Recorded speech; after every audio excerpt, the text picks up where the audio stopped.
In today's video, I'm going to teach you how to clear the recent files list from the Photoshop Start screen. If you want a cleaner workspace, or you simply prefer not to display the files you've been working on, Photoshop gives you a very quick way to clear that history. This is especially useful for privacy, shared computers, or just keeping the Start screen looking more organized.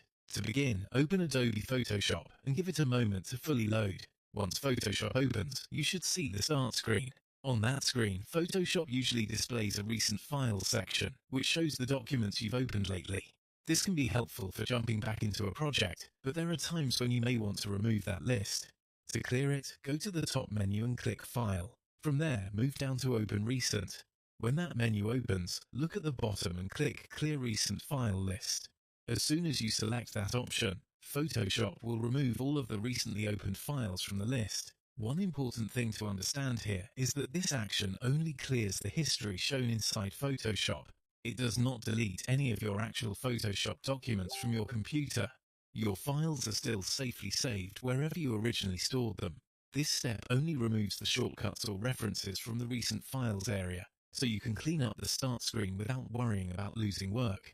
After that, return to the Start screen and check the Recent Files section. You should now see that it's empty. That confirms the recent file history has been cleared successfully.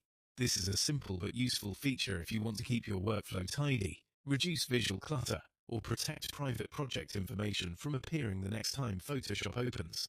It's also a good habit if you regularly work on different client files or use a computer that other people can access. And that's all there is to it. Your Photoshop Start screen is now clean, organized, and ready for a fresh start whenever you launch the app.